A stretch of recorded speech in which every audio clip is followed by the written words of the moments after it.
Good morning.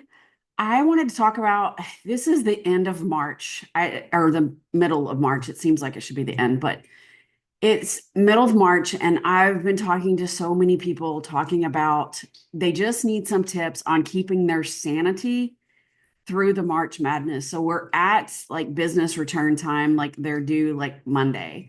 So I know you're slammed, so I'm going to try to keep this kind of short and real. But to be completely honest, I almost didn't go live today because I'm also feeling exhausted. And yesterday I got kind of wiped out and I didn't sleep well last night. And today my brain just isn't working like I want it to. But I also know a lot of you feel like this too. So I thought, you know what? Why not? We're just going to talk. And I have some stories and some tips that might help just get through this stretch of the business return deadline. And I know bookkeepers too are trying to get all the final pieces of information to actually be able to fit those that to finish those. And it's stuff you've been asking for over and over. So I want to share a story that happened to me yesterday. Yesterday was one of those days that just drained me. And not because of bad meetings. Actually, they were all great. And I literally had meetings from 8 in the morning till probably almost five last night with maybe 15 minutes between two of them. And that was it. And I know a lot of you are going through this same thing. So I want to talk about kind of the thing about context, a constant context switching. So when you're switching your brain from one thing to another, and I think you'll get me when I tell you kind of how my day went yesterday. And if you can relate to this, feel free to put something, just give me the thumbs up in the comments or whatever. But yesterday, I went from our meeting straight into a coaching meeting with one of our clients' team members, and then a call with a CPA firm owner, a bookkeeping client, my own business coach, and then just about 15 minutes later, I was walking through a tax return with a client through their partnership return with a brand new partner who had no idea about taxes. So I was really having to explain to her, and they had a lot of complex tax situations last year. So, and by the time I was done, my brain was just fried. And then last night, I just couldn't sleep. And it wasn't because I had a lot on my mind or everything that I needed to do. It was more of just being just flat overstimulated. And so I was reading a fiction book that I really enjoy reading. So I ended up reading for like almost 2 hours just to try to go to sleep. And so and during the time I would put the book down and try to go to sleep, and then it was like I was replaying the conversations again, not the things that I need, and not necessarily things I needed to do from those conversations, but just my mind was completely overstimulated from like shifting from one to the other. And I know there's so many of you that are feeling this way. So I just want to reiterate that it's normal. And I know I'm not the only one that's feeling this way because right now you're probably bouncing between tax returns, client calls, urgent emails, and all of those quick questions that turn into a deep dive discussion. And every single one of those requires a different mindset. It's exhausting. And not only does this happen with meetings, but it also happens in the work that you're doing.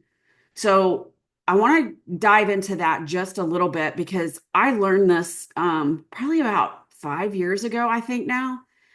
And so when we're switching from creative to tax to bookkeeping to a team member's question to watching a Facebook Live to just all the different things that if you look at how many times you switch how you're thinking, but if you can actually just stay in that moment, because those quick questions I talked about earlier, they make you switch your mindset.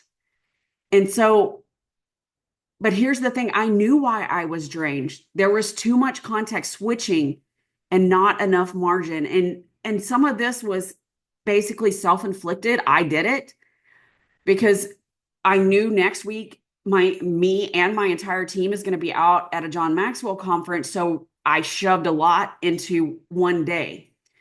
And I didn't think about when I was doing it about the switching of the mindset of what it would do.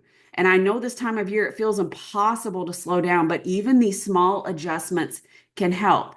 So here are three simple things that you can do to protect your energy and make it to April 15th without completely crashing. Set a hard stop time. Even if it's just 15 minutes earlier than usual, give yourself permission to unplug. Your brain needs to reset. And yesterday, and I didn't realize a lot of times what I do is in between meetings, like if I have like a 30-minute or an hour break, I will go walk outside and take a little walk. Well, yesterday I couldn't do that. That's my decompression time. So allowing yourself that 15 minutes of just stopping time, it helps your brain rest because I know what a lot of us do, myself included, is we go from one thing to the other. If you have a gap of like 30 minutes in between meetings, you're trying to shove in something else. Oh, I can respond to this email real quick. I can do this real quick. I can answer this question real quick. But you're not allowing your brain the time it needs to reset. So the other thing you can do is batch similar tasks together. If you can group your meetings or work sessions by type, like switching between tax prep, talking to your clients, bookkeeping, and consulting all day long will drain you fast. And I was talking to one of our clients' team members yesterday, and I asked her when her ideal work time, and she was like, it's in the middle, probably in the morning. I said, when are you working on tax? And she's like, oh, in the afternoon. I do all my bookkeeping in the morning.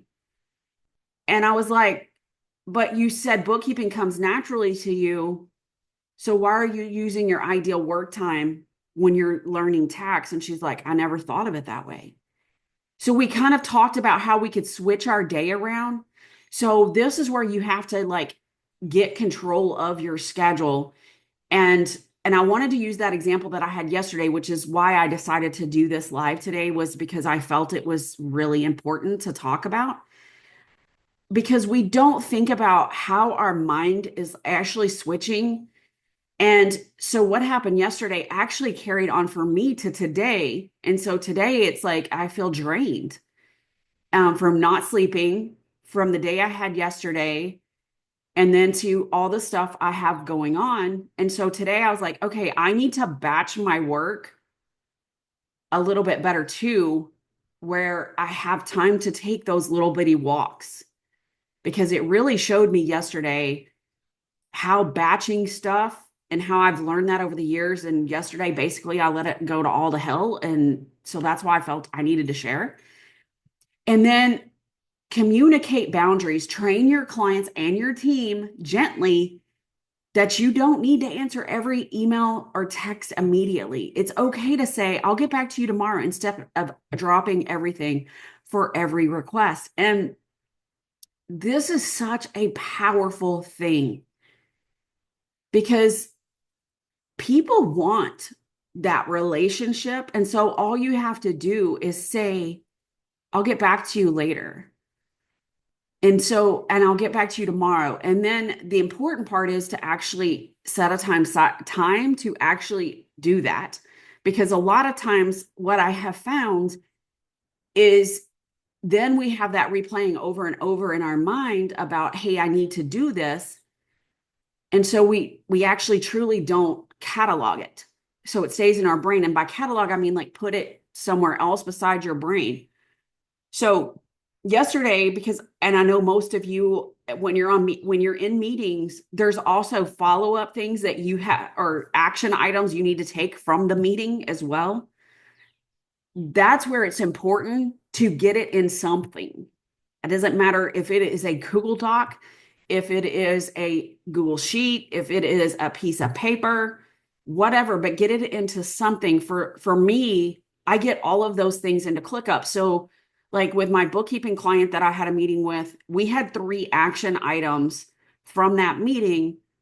So on his meeting task and ClickUp, I put, hey, these are the things I owe him. I changed the name of the task to, and then I delegated it to a team member. Hey, you need to, you own this task now.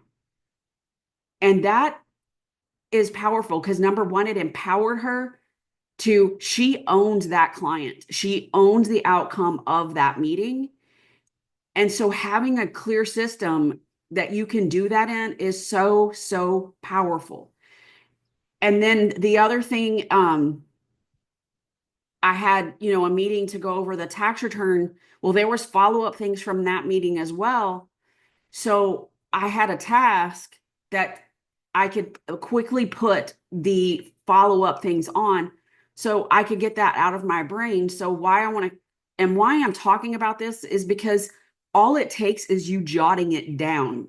You don't have to, I'm not saying go and build a system right now. I'm just saying get it somewhere in a piece of paper, in a Google Doc, in an Excel sheet, whatever it is, have it open and then just put the client's name. This is what I need, and this is my date. And then you can sort it. That's all you got to do. You don't have to overcomplicate things right now. But the thing I want to tell you also is we have to tell ourselves, and I know a lot of you are saying, if I could just survive until April 15th, things will get better. But we also know it never works that way because the exhaustion carries over and we just go into the next fire drill. So let's not wait until April 16th to think about what needs to change. Let's do it now. So what I am telling our coaching clients right now is let's start a document right now of what needs to change.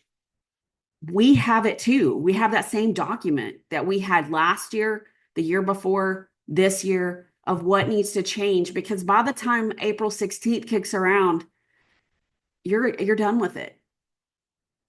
And if this is the last tax season that you want to feel like this, let's chat. I help firms build systems and teams that don't rely on burnout to actually survive.